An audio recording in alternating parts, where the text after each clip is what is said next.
everybody, welcome back to Greenfields and the last and final part of haymaking by hand. Today, I didn't film it. All I did this morning was a tiny little rake out. I put it into windrows last night to prevent the dew destroying it. I've turned over those windrows today and I've baled 3 bales so far, just got back. The girls have followed me in as well. They're munching it away, so it's a good indication it's all good. So I made 3 bales out of this section there, and I've got all this to do this evening. So this is my wooden hay baler. There's a lot of plans online, some videos of different types and things like that, some horizontal on the floor, and common is vertical like this. Stupidly, I didn't really use any plans. I just grabbed what spare wood I had left. The OSB sheets is from making the sheep shelter. And yeah, I didn't do any measurements, bar the internal size to get a rough size of a standard square hay bale. As you can see, the box section on the inside has to be on the inside, so it's nice and smooth for the bale creation as well. I got 2 nails at the back. It's literally just, once I do it overhand, not in the twine, lay it to there. Underneath I have 2 channels. I placed the string through there at the back, put some hay in it already, and then you can see the cuts in the doors. Another overhand knot on the other end, that'll go through there. Same with the other one. And when I pull these through whilst I'm shutting the door, I have got 2 hooks. As you can see, well, nails for hooks there, but I haven't actually needed to use them yet.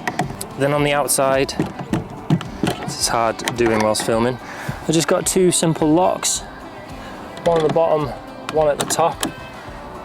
Originally I made this and these slats, it came to here, so I could only make really small bales. Once this is done for next year, I'll probably extend it up to about here. All I need to do now is gather up my cured and dry hay, load it in bit by bit. Even when it gets here, push it with my hands. And this I'll probably use 2 or 3 times. I'll show you as I go along. Oh, listen to that crinkle. Right, when I do the first load in, I've just got to watch the twine over the top on the nails. Sometimes they can hook off, but it's not that common. You want every single bit from the floor when you're making it by hand. So when hay's good and cured, well, in my experience, when you move it across the floor like this, it should be relatively easy. Obviously, the thicker amount of hay grass that you've cut, it will be difficult even if it is cured. So now I've got to the end of the row.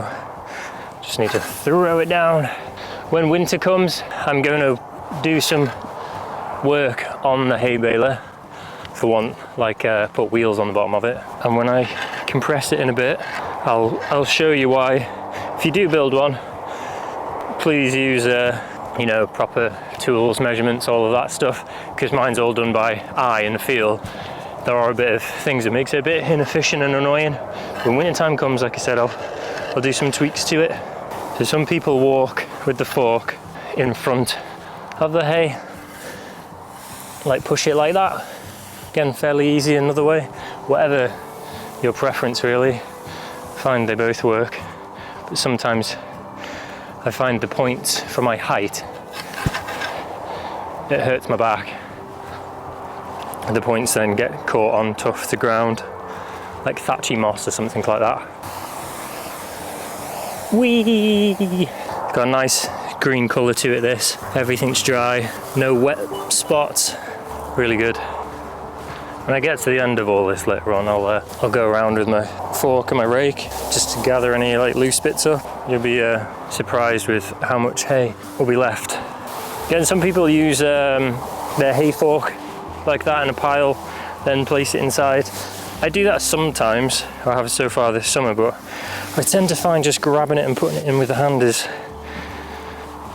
the same efficiency really. Sometimes it's more annoying with the hay fork, it doesn't come off or it gets stuck. Sometimes with this here too, I'll grab a bit, I'll crush it and I'll roll it prior to shoving in that. This will definitely be enough.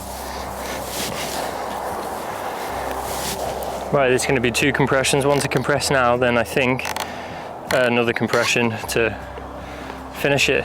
So you can see already this top plate hits. This is what I'm about by eye, and I need to redo it during winter time. This section higher up, that piece in the middle here, is a tiny bit too long. It'll be pretty simple and easy. I just need to take out the top bolt there, or this top bolt, and cut it shorter, and then cut the edges into like a half pipe. Otherwise they won't be able to bend, they'll hit the rest of the wood.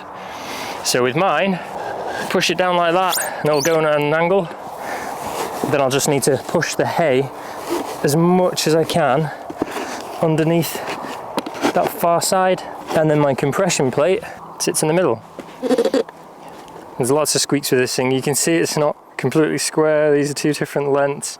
Homemade and, you know, by eye in first try. I've literally cut an hole on the floor and on a stump of wood. Pretty happy with that. Now for the compression.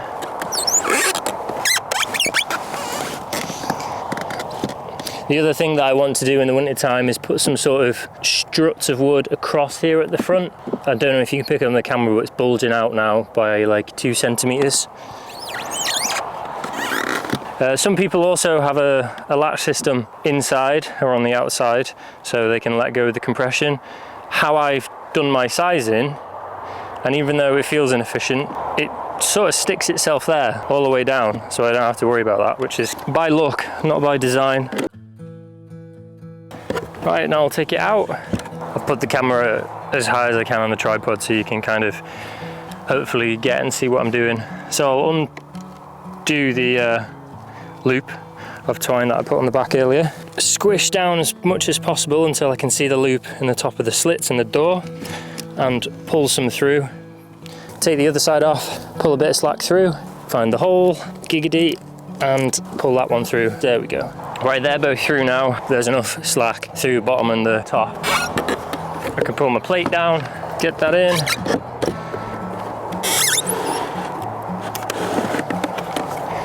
And compress.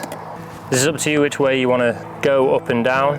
I'm going to put one loop through the other loop and slide it up until the top loop is near the top of the slit, and then I'm going to pull the twine down. I'm also trying to push or pull the twine up. Because I've got quite thin twine, this will just burn and snap. Then I'll pinch it once I'm happy with the tension. Make a simple knot, that one's tied, and then just for extra security, I'll tie the knot through onto the other side as well. Then all you got to do is repeat that process on the other side.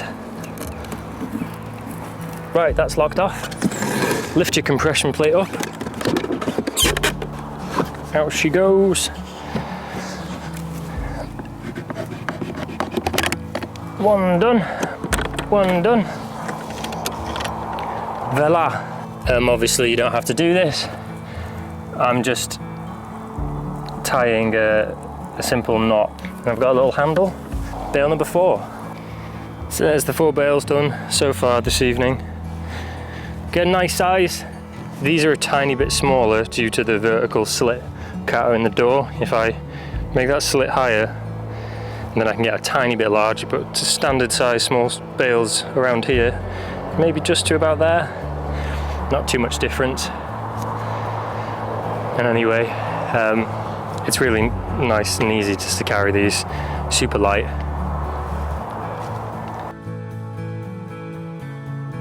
Thank you very much for watching all my haymaking videos by hand. Maybe might have inspired a few of you to try it yourself, even on a small scale. This isn't for everybody. This is very personal. On the other fields, and my sisters, neighbours will use the tractor, especially because of the size of them. With here, on a tiny little small holding, 4 permanent sheep, more in summer, but for winter, minimum 4 at the moment. To scythe this by hand, it's not have all the cost of the fuel. If you're doing it yourself and it's your own equipment, then hiring anyone in to cut, bale, ted, rake, all of that stuff to scythe. To rake it out by hand, do the windrows, and then to bale by hand. I don't know, there's just some amazing feeling to it. So yeah, it's a win-win for me. If you want to give this a go, be brave, just do it. If it's not for you, it's not for you. There's Nothing to worry about.